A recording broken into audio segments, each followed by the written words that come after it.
In the autumn skies above Germany during 1944, a seasoned Luftwaffe pilot guided his Focke-Wulf 190 through yet another intercept mission against American bomber formations targeting the industrial heartland. This particular aviator, having already shot down 2 heavy bombers that morning, checked his ammunition status and calculated he had enough rounds for perhaps one final engagement before returning to his airfield. At 24 years of age, he carried the weight of 5 years of nearly uninterrupted aerial combat on his shoulders.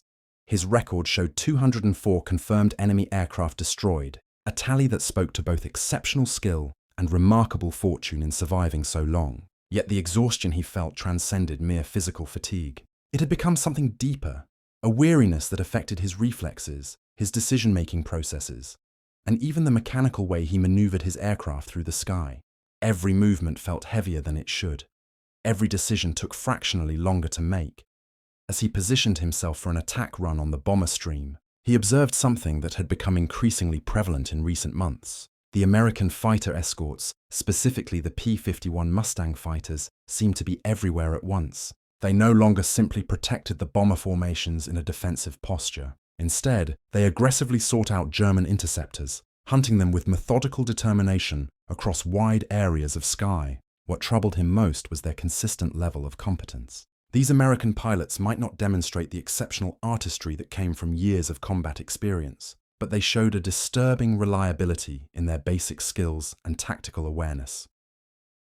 One of these Mustang fighters suddenly turned toward him, initiating an engagement. The German pilot quickly assessed the American's approach vector, closure rate, and energy state. The enemy pilot committed no glaring tactical errors. His positioning fell within acceptable parameters. His energy management demonstrated sound understanding of fighter combat principles. Using every technique learned over 5 years of aerial warfare, the German forced his aircraft into a defensive spiral, attempting to create firing opportunities while denying them to his opponent.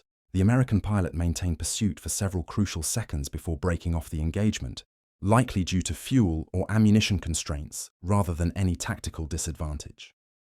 After safely returning to his airfield, the German pilot discovered that 3 aircraft from his squadron had failed to return. 2 experienced pilots had been killed in action. The third casualty was a 19-year-old who had joined the unit just 6 weeks earlier, with barely sufficient training to safely operate his aircraft. This young aviator had completed exactly 4 combat missions before his death. That evening, while gathered in the officers' quarters, the experienced German pilot discussed recent developments with another highly skilled aviator who had accumulated 176 confirmed victories. They talked about the patterns they were observing in aerial combat. The Americans appeared to possess an inexhaustible supply of aviators. While not brilliant by the standards of veteran German pilots, these American flyers demonstrated adequate proficiency. They understood their aircraft's capabilities, grasped fundamental tactical concepts, and most critically, they avoided the catastrophic mistakes that typically resulted in easy kills for experienced opponents. The other German pilot mentioned something he had learned from interrogating a captured American aviator. The American military rotated their combat pilots back to the United States after they completed a predetermined number of missions. For bomber crews, this might be 25 missions during certain periods, while fighter pilots sometimes flew 50 missions before rotation. Following completion of their combat tours, these aviators returned home, away from the fighting. To the German pilot, this concept seemed almost incomprehensible from a military standpoint. Why would any air force deliberately remove experienced combat pilots from frontline service? These were aviators who had survived long enough to truly master their craft, who had accumulated the kind of practical wisdom that kept them alive, who had become genuinely effective combat assets. The policy appeared wasteful and irrational, the sort of decision that reflected American material abundance rather than sound military doctrine. He could not have known that this seemingly inefficient rotation policy, this system that appeared to discard hard-earned experience, was actually creating a cumulative advantage that would ultimately prove insurmountable. Every American pilot sent home became an instructor. Each instructor subsequently trained dozens of new pilots. The mathematics underlying this system would produce results that no amount of individual heroism, regardless of how exceptional, could possibly match. The fundamental question that would perplex German fighter pilots throughout the remainder of the conflict was straightforward yet troubling. Where did all these American pilots originate? Why did the enemy never seem to run out of competent aviators? The answer was being constructed not in the combat zones over Europe, but rather in training facilities distributed across the continental United States. This answer represented a fundamental, philosophical difference in how two nations approached the challenge of aerial warfare. The Luftwaffe's methodology for developing fighter pilots was not arbitrary or haphazard. It rested on sound military reasoning that had demonstrated effectiveness during the war's early campaigns. German military theorists had carefully studied aerial combat from the First World War and had drawn specific conclusions about what created effective fighter pilots. Experience represented everything. Statistical analysis showed that a pilot who survived his first 5 combat missions had a reasonable probability of surviving 50 missions. A pilot who survived 50 missions might well survive 500. The learning curve was extraordinarily steep, brutally unforgiving, and written in the blood of those who failed to climb it quickly enough. However, once a pilot successfully navigated that curve, once he internalized the countless small decisions that separated life from death, he became exponentially more effective as a combat asset. The Luftwaffe identified these survivors and constructed its entire fighter force around them. They were termed experts. Pilots who had accumulated not merely victory tallies, but the profound understanding of aerial combat that emerged from prolonged exposure to mortal danger. These aviators understood energy management at an instinctive level. They could evaluate complex tactical situations in mere seconds. They knew their aircraft's performance, capabilities at the extreme edges of the flight envelope, because they had repeatedly operated at those edges and survived the experience. One particularly successful German pilot exemplified this system perfectly. Joining a fighter squadron on the Eastern Front in October 1942, his initial combat missions were catastrophic from a performance standpoint. He was shot down by Soviet aircraft. He nearly died from Soviet ground fire. He committed errors that would have proven fatal had not more experienced squadron members intervened. Yet he survived these early disasters and learned from them. By 1943, he was accumulating aerial victories at a rate that seemed statistically impossible. His final confirmed tally would reach 352 enemy aircraft destroyed, a number that remains unmatched by any pilot from any nation in any war. He achieved this extraordinary record by flying continuously, remaining in combat without rotation, never being sent away from the front lines. Another German pilot from the same squadron accumulated 301 confirmed victories. A third achieved 275. Yet another reached 267 victories before being killed in combat in February 1945. These were not statistical anomalies or outliers. The Luftwaffe had more than 100 pilots, who each accumulated over 100 confirmed aerial victories. The system that produced these remarkable results was built entirely on continuous combat exposure.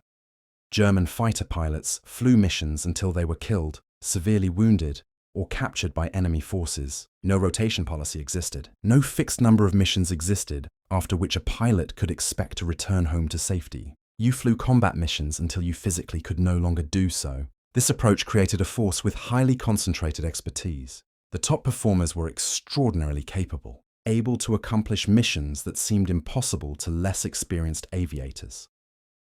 One of these expert pilots developed a tactical methodology that minimized his personal risk while maximizing his combat effectiveness. He would position his aircraft unseen by the enemy, close to within optimal firing range, take a single high-percentage shot at a vulnerable target, then immediately break away from the engagement area. This disciplined method kept him alive through over 1,400 combat missions, an almost unbelievable number of exposures to potentially lethal situations.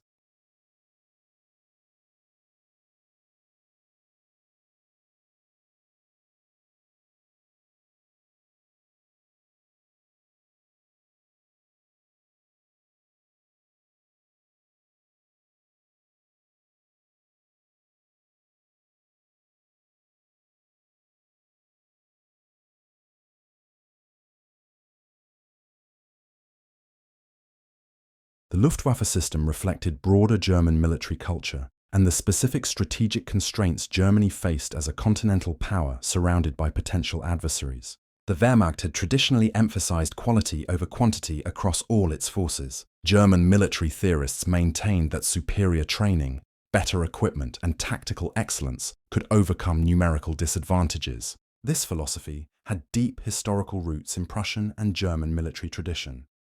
During the wars of German unification in the 1860s and 1870s, Prussian military forces had defeated larger Austrian and French armies through superior training, superior staff work, and operational excellence. The concept of the highly trained professional soldier who could accomplish what masses of poorly trained conscripts could not was deeply embedded in German military thinking across all services. In the 1930s, as Germany rebuilt its military in deliberate violation of the Treaty of Versailles, the Luftwaffe adopted this quality-focused philosophy for its fighter arm. The goal was to create an elite corps of fighter pilots, men who would undergo extensive initial training and then remain in continuous combat until they achieved complete mastery of their craft. These expert pilots would form the core of the fighter force, providing leadership and achieving the kind of exceptional results that would multiply their individual impact far beyond what their numbers might suggest. The early years of the Second World War seem to completely validate this approach. During the Spanish Civil War from 1936 to 1939, German pilots of the Condor Legion gained invaluable combat experience while supporting nationalist forces against Republican forces. These veterans returned to Germany carrying practical knowledge of aerial combat that proved extremely valuable when full-scale war erupted across Europe. In September 1939, when Germany invaded Poland, Luftwaffe fighter pilots encountered Polish aircraft that were generally inferior in performance characteristics. Polish pilots fought with great courage and determination, but they were overwhelmed by superior German aircraft, and more critically, by more experienced German pilots who had combat experience from Spain. The campaign lasted only 5 weeks. The Luftwaffe established air superiority quickly and maintained it throughout the brief conflict. In May 1940, the invasion of France and the Low Countries again demonstrated Luftwaffe effectiveness against numerically significant opposition. French and British air forces possessed numerous aircraft and brave pilots, but they were defeated by superior German tactics and by the accumulated combat experience German pilots possessed. The Luftwaffe's fighter force dominated the skies over the battlefield, enabling the rapid German ground advance that led to France's surrender in approximately 6 weeks. These consecutive victories strongly reinforced German confidence in their pilot development system. The expert pilots were proving their strategic worth exactly as theory predicted. Individual pilots became national heroes, their victory tallies growing substantially with each campaign. The underlying logic seemed unassailable. Keep your best pilots in continuous combat. Allow them to accumulate experience and victories, and they would provide the fighter superiority Germany needed to achieve its strategic objectives. Even the Battle of Britain, fought from July through October 1940, did not fundamentally challenge this belief, despite representing a strategic German defeat. The Luftwaffe lost that campaign primarily due to strategic and operational errors at the highest levels of command, not because their pilot development system was fundamentally flawed. German fighter pilots continued achieving impressive individual victory tallies, even while the overall campaign ended in failure. The system itself seemed sound.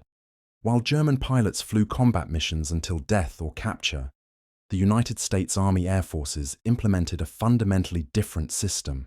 This difference was not immediately obvious to German commanders, and when they first learned of the American rotation policy, many dismissed it as simply another example of American inefficiency and wasteful use of resources. The American rotation policy evolved and adjusted throughout the war, but its core principle remained absolutely constant. Combat pilots would fly a specified number of missions, then rotate back to the continental United States for rest, recovery, and reassignment, often as flight instructors. For bomber crews in the 8th Air Force operating over Europe, the initial requirement was 25 combat missions. This was subsequently increased to 30 missions, then to 35 missions as the war progressed, and as improved tactics and better equipment increased overall survival rates. For fighter pilots, the requirements varied somewhat by theatre and time period. In the European theatre, fighter pilots initially flew 200 to 300 combat hours before rotation home. Later in the war, this shifted to specific mission counts, often around 50 combat missions. In the Pacific theatre, tour lengths were sometimes calculated in months rather than missions, typically 6 to 12 months of combat duty before rotation. The reasoning behind this policy was not immediately apparent even to many American commanders.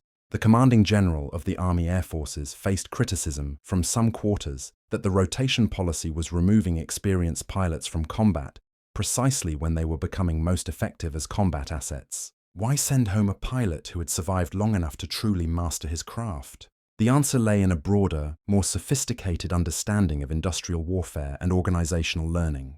The American military, particularly the Army Air Forces, recognized that individual expertise, regardless of how exceptional it might be, could not overcome systemic advantages in pilot production and overall training. Quality a fighter pilot who completed a combat tour in North Africa before returning to the United States as an instructor later explained the system's underlying logic. A pilot who had survived 50 combat missions possessed knowledge that was extremely valuable from a military standpoint. However, that knowledge only created strategic value if it could be effectively transmitted to other pilots. One experienced pilot flying combat operations could perhaps achieve 2 or 3 aerial victories per mission if he was truly exceptional.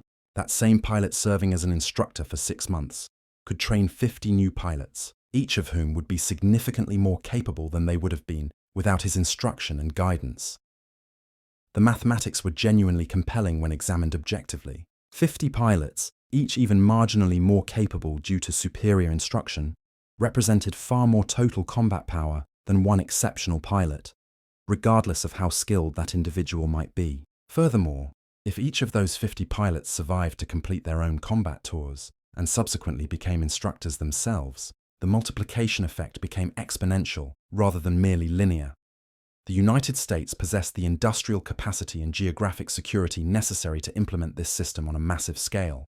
American training facilities were located in the continental United States, thousands of miles from any combat zone or potential enemy attack. Student pilots trained without any threat of enemy interference. Fuel was abundant and available without strict rationing.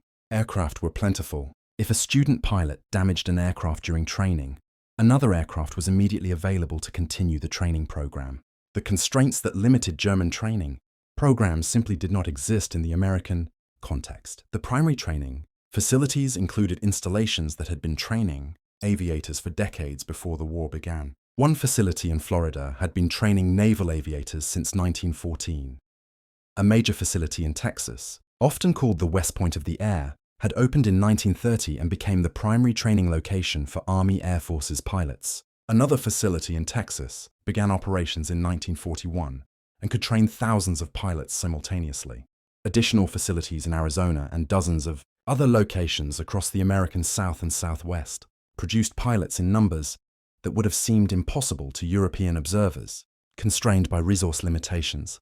By 1943, the American pilot training program was producing over 100,000 pilots per year across all military services. This figure included not just fighter pilots, but bomber pilots, transport pilots, and all other aviation specialties. The scale was absolutely unprecedented in military history up to that point. Each training facility followed standardized curricula that had been developed and continuously refined by experienced combat pilots who had rotated home from combat zones. Students received approximately 200 hours of flight training before earning their pilot's wings. This training included basic flight instruction, instrument flying, formation flying, aerial gunnery, and tactical instruction. After earning their wings, fighter pilots received additional, specialized training in the specific aircraft type they would fly in combat operations. The American system created what would now be recognized as a virtuous cycle that German commanders failed to fully appreciate until circumstances made it impossible to ignore. Each combat veteran who rotated home brought current tactical knowledge directly back into the training pipeline. This knowledge was systematically incorporated into standardized training curricula, ensuring that new pilots learned from the actual experiences of those who had survived combat operations. One American pilot who flew Spitfires with the Royal Air Force before transferring to the United States Army Air Forces completed multiple combat tours. Between his combat deployments, he served as an instructor and helped develop tactical doctrine for a specific American fighter type.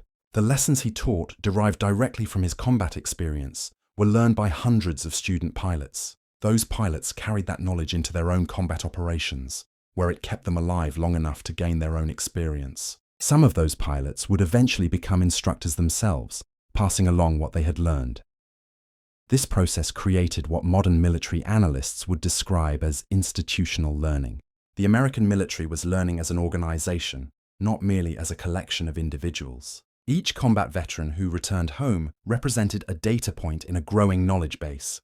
Their experiences, their successful tactics, their mistakes and near disasters all became part of a continuously expanding body of knowledge that was systematically taught to new pilots entering the training pipeline. The contrast with the German system became increasingly stark as the war progressed year by year. German expert pilots accumulated tremendous personal expertise that died with them when they were eventually killed in action. When a pilot with 200 aerial victories was shot down and killed, all of his knowledge, all of his hard-won tactical wisdom, was permanently lost to the Luftwaffe.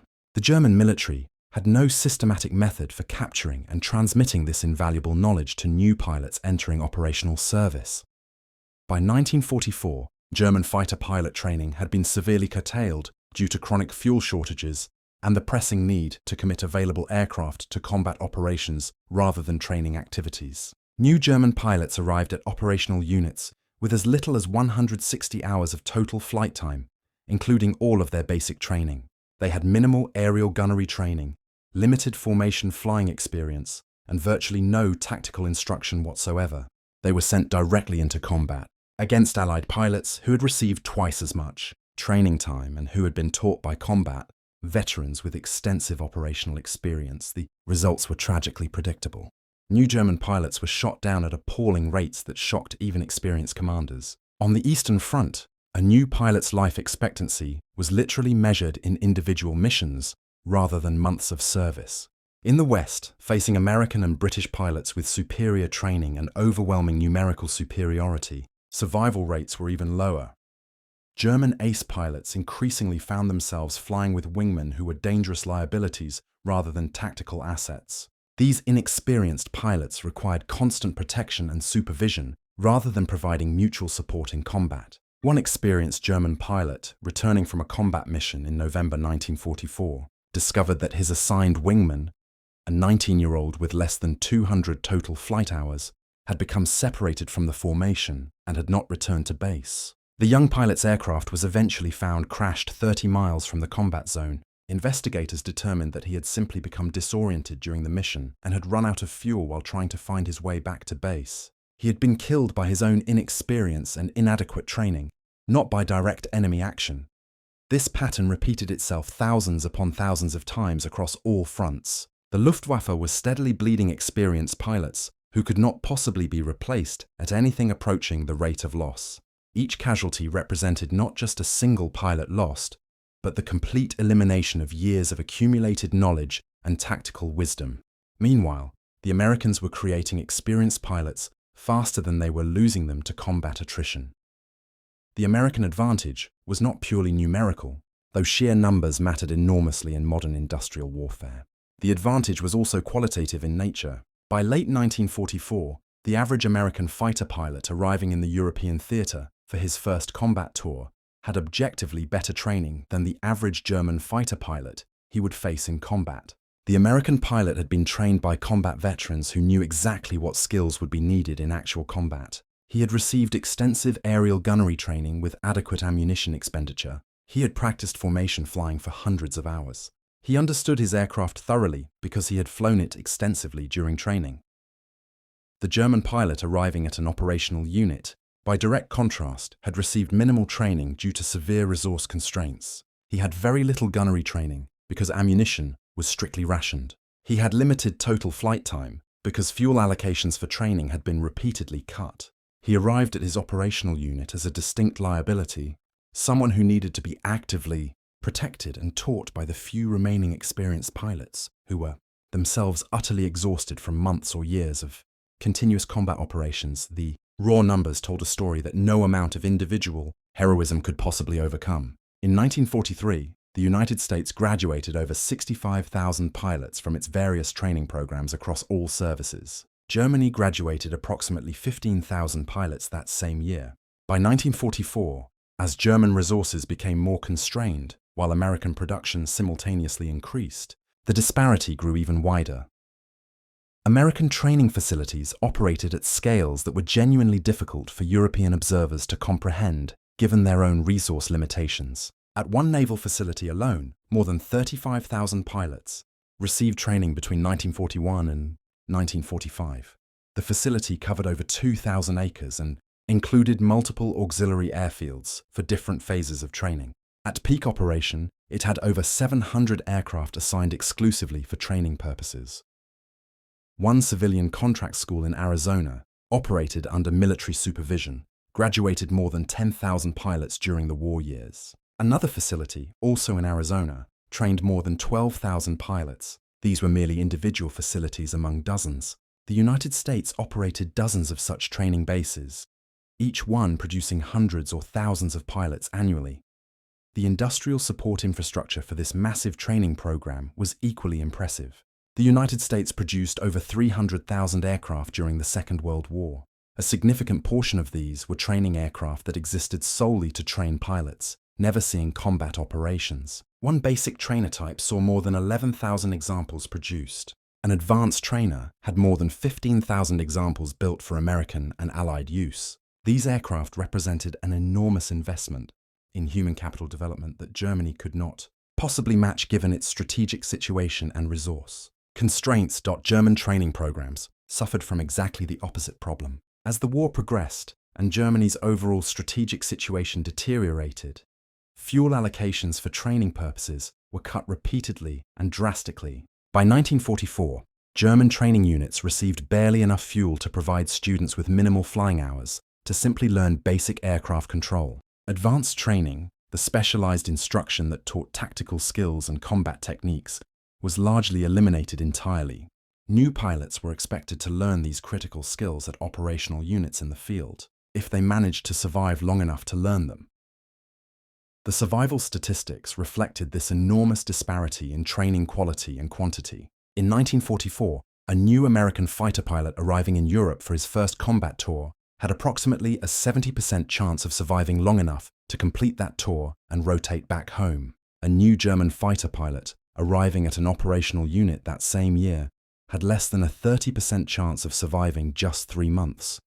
These stark differences were not matters of courage, determination, or willingness to sacrifice. German pilots fought with extraordinary bravery against absolutely overwhelming odds. The differences were matters of systems, of industrial capacity, of fundamental philosophical approaches to developing combat pilots. The American system created more pilots overall, better trained pilots individually, and crucially preserved the knowledge gained through combat by systematically rotating experienced pilots home to teach others.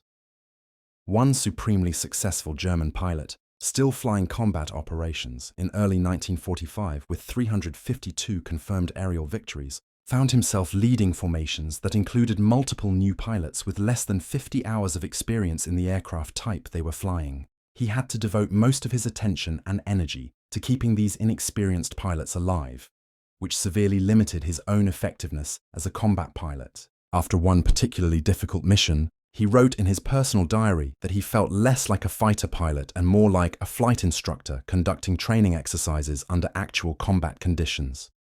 The irony, which he may not have fully appreciated at the time, was that American flight instructors were doing exactly that same thing, conducting training with student pilots, but they were doing it safely in the continental United States with adequate fuel supplies, sufficient aircraft, and enough time to properly prepare their students for the realities of combat operations. By January 1945, the mathematical consequences of these fundamentally different systems had become utterly impossible to ignore. The Luftwaffe's fighter force was collapsing, not primarily from lack of aircraft, though that was increasingly becoming a problem, but from a critical shortage of adequately trained pilots to effectively fly them. German factories continued producing fighter aircraft, despite Allied strategic bombing. In some months, production numbers actually increased. However, there simply were not enough qualified pilots available to fly these aircraft. With any real effectiveness, a massive operation, launched on the first day of January 1945, demonstrated this crisis with brutal clarity.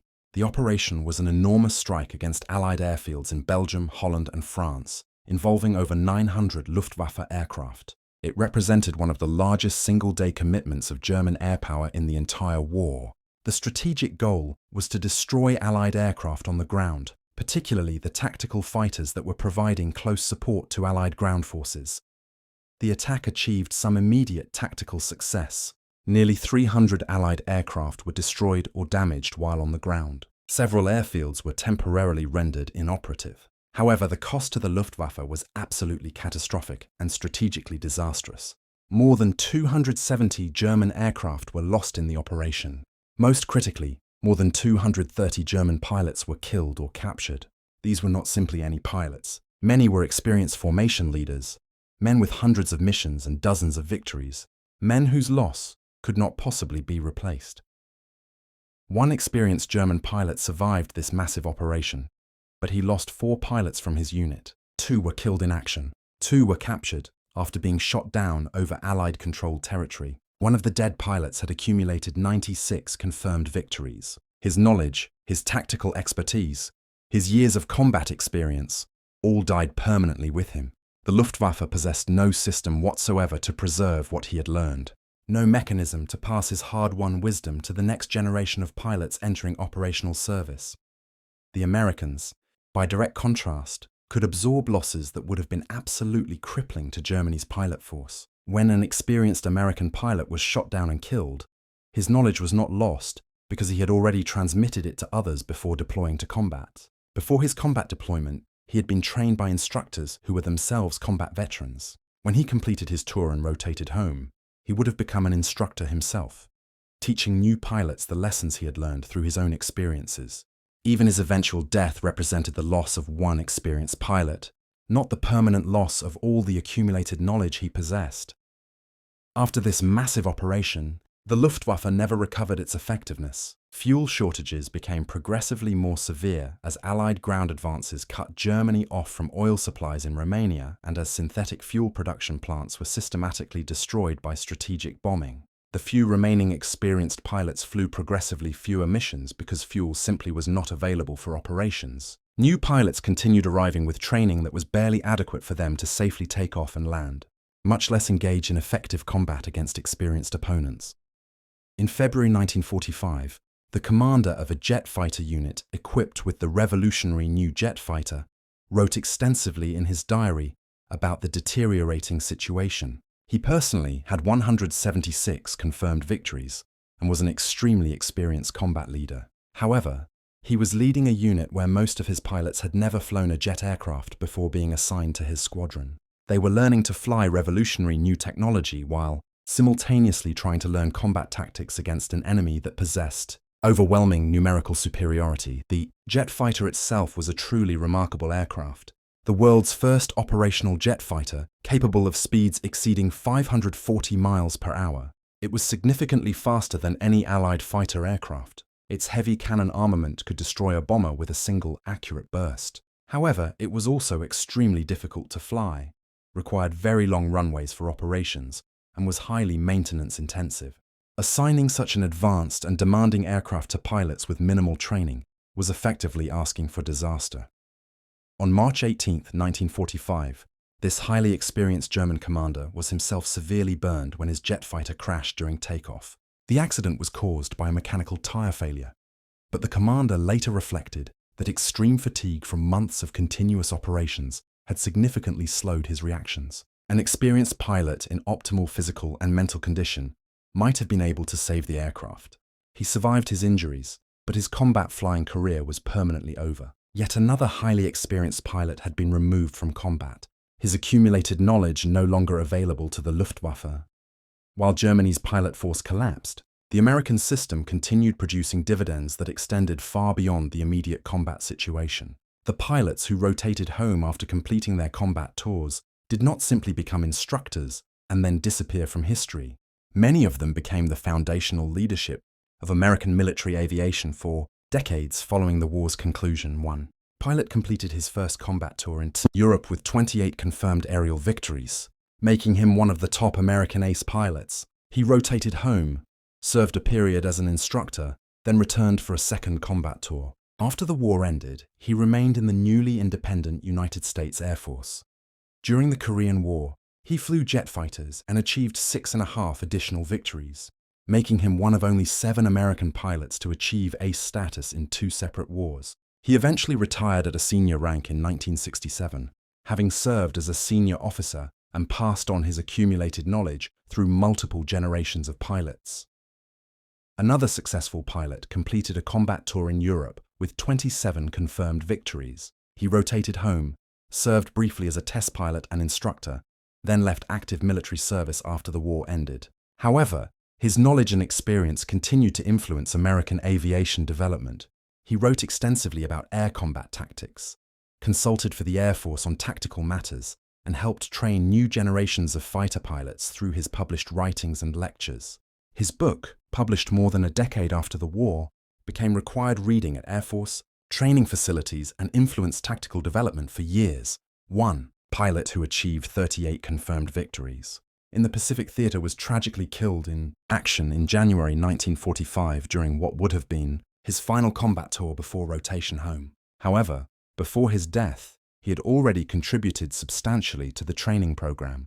During a brief period in the United States between combat deployments, he spent 2 months at a training facility, sharing his tactical knowledge and combat experiences with student pilots. Those students carried his lessons into their own combat operations. Some of them survived the war and became instructors themselves, passing along what they had learned from him. This multiplication effect, this geometric expansion of knowledge and expertise, was precisely what the American system had been deliberately designed to achieve. Each combat veteran who rotated home created dozens of more capable pilots through his instruction. Each of those pilots, if they survived to complete their own tours, could themselves become instructors and create dozens more well-trained pilots. The system was genuinely exponential in its cumulative impact over time. The institutional knowledge that steadily accumulated in American training facilities represented a strategic asset whose true value was extremely difficult to quantify but absolutely impossible to overstate. By 1945, American training curricula systematically incorporated lessons derived from hundreds of thousands of individual combat missions. Student pilots learned from the collective experience of every American pilot who had completed a tour and returned home to share what they had learned. They learned which tactics worked consistently and which did not. They learned which tactical approaches kept you alive and which ones got you killed. They learned from mistakes that other pilots had made and survived to report and analyze. German pilots, by direct contrast, learned primarily from their own personal mistakes, if they survived those mistakes long enough to learn from them.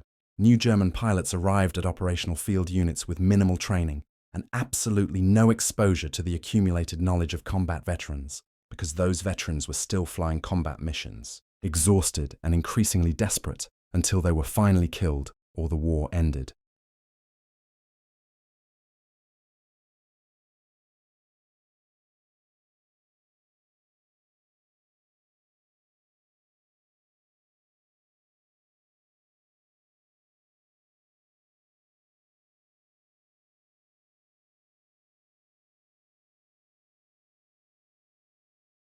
The historical significance of the Battle of the Bismarck Sea lies not in any single factor, but in the combination of tactical innovation, strategic impact, and human tragedy. It was a relatively small battle in the context of World War II.